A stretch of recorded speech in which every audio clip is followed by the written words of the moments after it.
to the grammar class. Today we are going to discuss about question tags. You might have heard about it earlier also. What is a question tag? Question tag is a short question placed at the end of a statement. Now, we shall discuss what is the need of a question tag. Question tags are used for making confirmation about the statement made. For example, it is raining.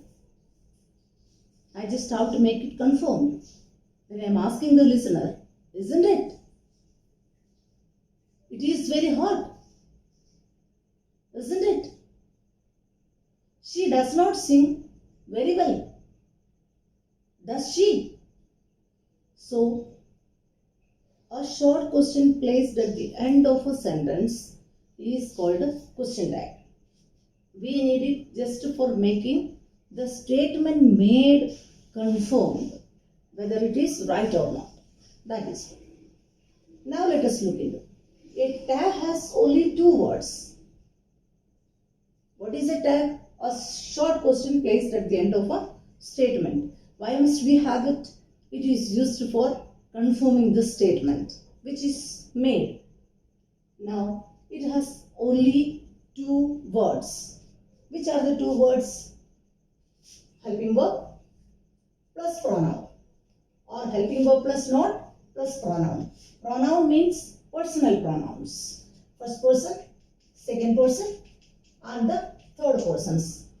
I, we, you, he, she, it, and they. Now we have to always keep in mind that a positive statement always will have a negative tag, and a negative statement will take a positive tag. She is not a good girl. She is not a good girl.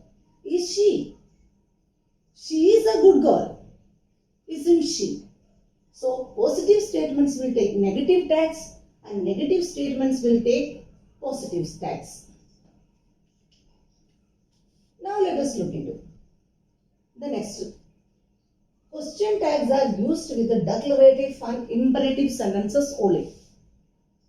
Question tags are used with the declarative and imperative sentences only. Declarative sentences are statements, whereas imperative sentences are used for giving order, request, command, advice, suggestions, and all.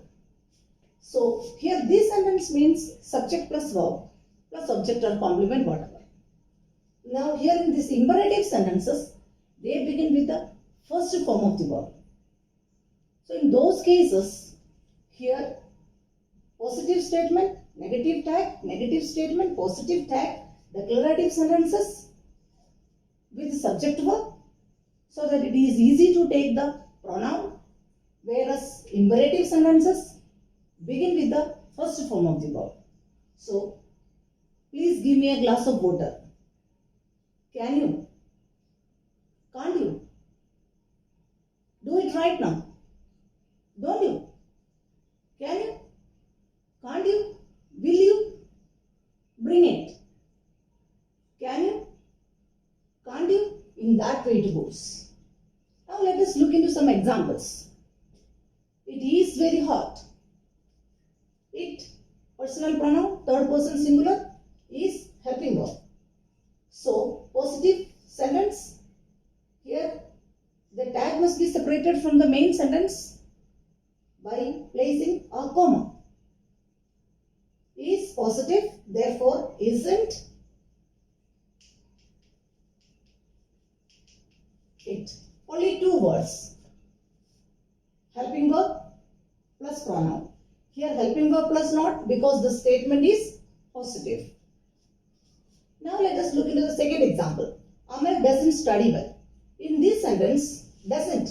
It is a negative sentence. Already not is there in this sentence. So Amal, third person singular, any name, but it is considered as third person singular, and the gender male. Therefore, when you make the question tag, always remember to separate the question tag from the main sentence by placing a comma. Doesn't. Therefore, you must take the helping verb does. Amal, third person singular, male gender, he, and the question mark. Now let us look in the third example. I have a car. It is different. Why? Because it shows the possession. I do possess a car. I do possess a car. If I write haven't I, that sounds quite good.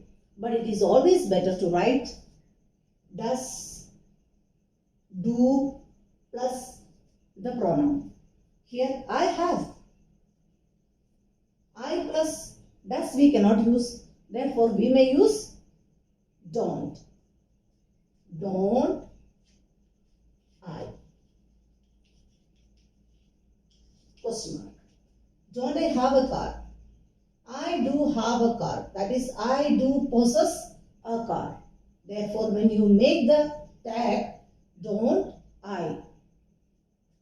So, we have to remember some important things while making question tags. Those are, when we have the sentences with the helping verbs, when we have the sentences with only main verbs, when we have the sentences with the possession, when we have imperative sentences, when we have some pronouns, all those things will be discussed in detail in the next class.